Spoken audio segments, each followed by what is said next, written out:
taking advantage of the future. One can really take advantage of the future.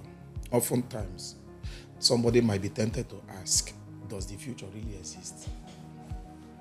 And if the future exists, what is the future? Because I don't think anybody has ever seen the future. We claim to see the future, right?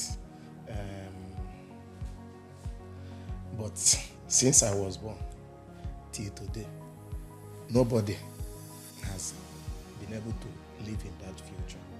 No, what is sparking up this conversation is coming from that angle of idea development, because it is the future that sparks up the creation and development of idea. The Bible told us in the book of Genesis, I think chapter number 11, about the Tower of Babel. It came to pass that a certain group of people, came together. In fact, it was the idea of one man named Cush. He had a perception we can call the future. He looked at the current state where they are living and then perceived that if they don't do anything now, that there is a tendency that they will be scattered. So he came with a concept of, let us do something that can unite us together, something that can keep us relevant even in the future. Let us build ourselves a city and stuffs like that. That was an idea. He was able to generate an idea. He came up with an idea of something we can call a future idea. Now, if you ask me if I should define a future, I can tell you it is a perfection that is not yet existing. A perfection that is yet to happen. Something beautiful that is yet to happen. It is in the hand of man to improve whatsoever in life. And why I'm saying this thing is nobody is expected to wait for the future. Rather, everyone is expected to create the future that he or she wants to live in. You don't wait for the future, because the future you are waiting for will never come. Rather, you create the future you want. These people say, let us make ourselves a city.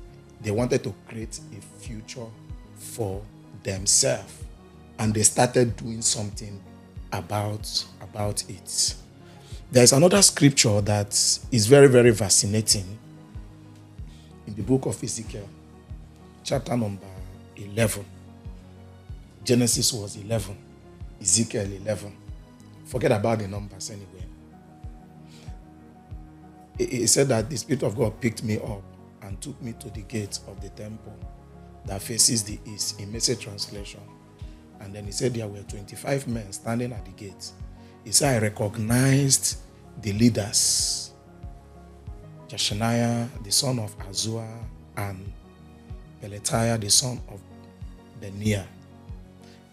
He said, God said, Son of man, these are men, the men who draw up blueprints for sin, who think up new program for evil in the city. He said, these are men who draw up blueprints for sin. Let's remove the sin.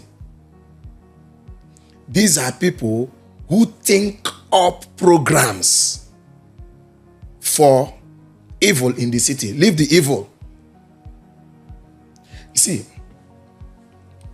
they are responsible for the life people are living. People are responsible for the life the way we live our life, the culture we think we have. My dad called me a while ago.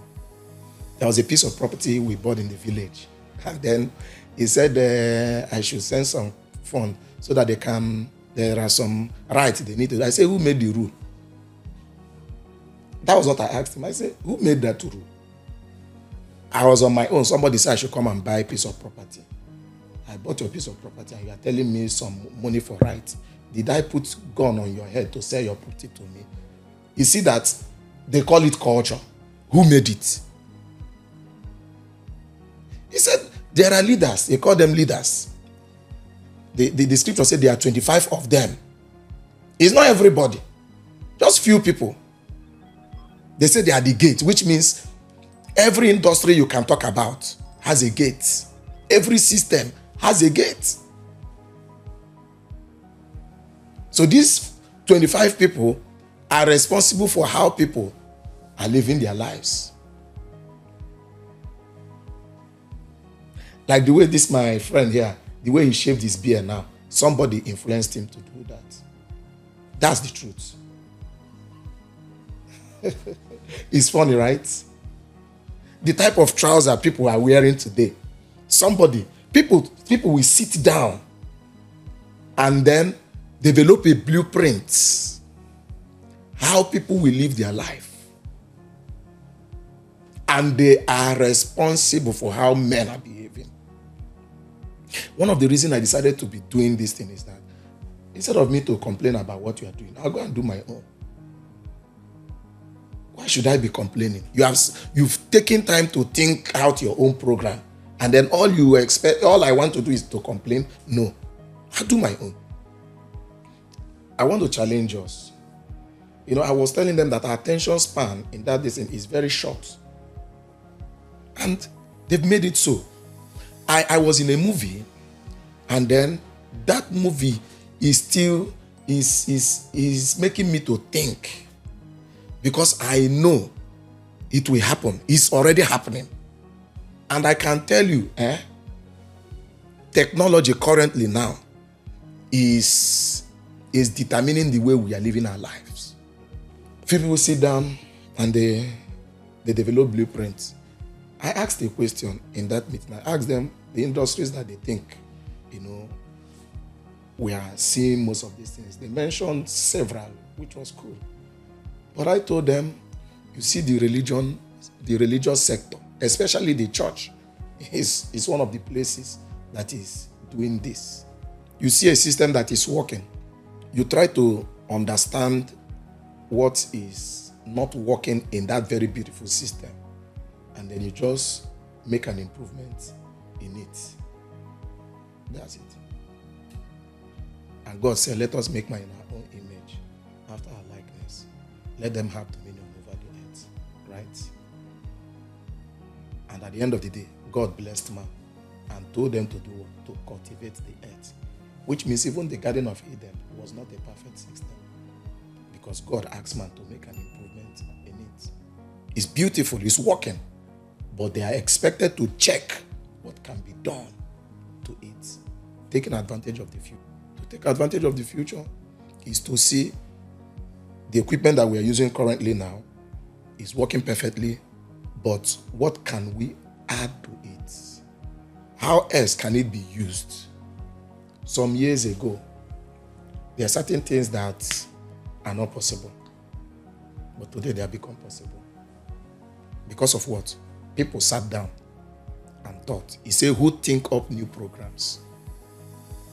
I want to encourage us to go back to the place of thinking, strategic thinking. There is no industry today that cannot improve. In fact, the summary of this thing is, how can you bring technology into what you are doing? If somebody is cooking food now, how can I bring technology into it? Because that is where we are now. Anything that people are doing, manually today, you can add technology to it. Man, you have created something new. We can tell how the banks evolved. There were days that if you want to make withdrawal, even the same bank, the same city, you can't withdraw cash from 2 branches. You must go to the branch where you open the account. But today, technology came in. Right in your room, you can open your account, scan everything, and begin to run the operations of your account without visiting the branch. People came up with those things. And that was when this new generation bank came. And they continue to invest in technology. And today, you can see that Nigerian banks are doing very, very well because they heavily invested in technology. And then some other startups that invested heavily on fintech are doing very, very, very, very well, competing favorably well with most of the traditional banks that you have. Because of what? They have sat down, drew up new programs that will run the show. And all of these things are riding on the platform of technology. If people should begin to think more, in fact, very soon now, I was telling my wife, I said very soon, worship centers will become very, very scanty. Very, very soon. It's a matter of time. The truth is this. The truth is this. People should begin to think around technology. Like those that are in logistics today, definitely technology is order of the day. You know how Uber came, right?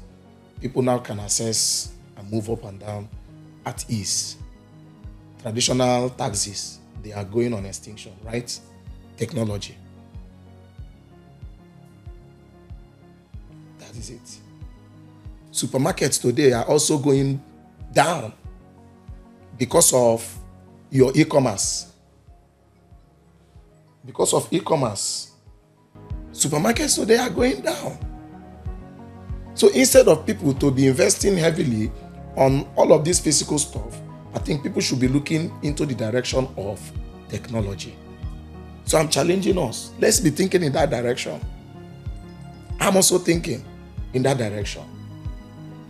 How can we bring technology into the thing we are doing? Farming today has left the normal stuff that we are doing here in Africa. Medicine has left the normal stuff that we are doing here.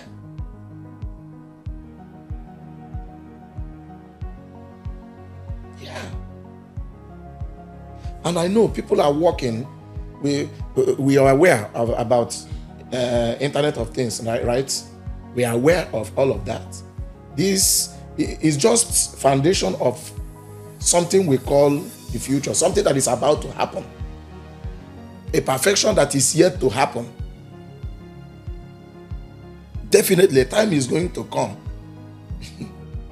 that, of course, from one spot, a lot of people will be controlled. Currently, today, now, some people hardly control how often they go to their phones. People hardly control how often they go to their phones. I watched a movie where they came up with a program. SIM card is free, phone call is free, internet is free. And people lined up to subscribe. But that's an agenda. And I know it will come, it will happen. For people to think it means it's possible. Any thought that comes to a man is possible. For people to think it, some people may say it's fiction. Don't worry. It's a project that people are working on. It's a matter of time. Where a man is playing sound from one place, and all the people that are connected to that network, they are listening to that sound. And the sound influences their decision, influences their emotion. A place where the emotion of people is controlled from a spot. It's going to happen. It's going to happen. People are thinking up new program for evil in the city. Let's just have that at the back of our mind. If you are not thinking, don't worry. If you are waiting for a future, that one will happen to you. But I encourage us to think. Let's become creative. Those of us that call ourselves children of God, the Spirit of God is the spirit of creativity. He said, I will pour out my spirit upon all flesh. He said, your sons and your daughters, they will do what? They will prophesy. They will tell things that will happen in the future before they happen. And then at the upper room, after the disciples had the encounter, the people that saw them next saw a different kind of people. Wasn't the people that they used to know. Spirit of creativity. So we should wake up. We should begin to think outside the box. What are the things working today? How can we improve on them? If you try to fight what is working, the thing will continue to spread. You don't fight it. Understudy, which means it is important to study. What you don't understand, you cannot change. You cannot improve. If you say, I don't care, don't worry, you will care very soon. You care very soon. How many people watch television now? It is now cell phone. Yeah. Now the people that make television, they are now forced to do smartphones, smart televisions rather. People that make televisions now, they've been forced to make smart television. They didn't fight it. Because that is the future. Nokia tried to fight change and they were thrown out of the system. Nokia went out of the system because they tried to fight against change. And all the people that will try to fight against change will go on extinction, including religious houses.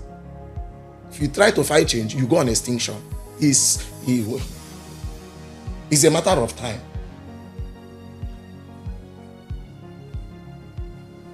Because even the garden of Eden, man was given responsibility to improve on it. Definitely. So everything can be improved. So if 25 men sit at the gate and determine what happens to a city, you need a seat at that gate. I need a seat there. And it is not for dollars.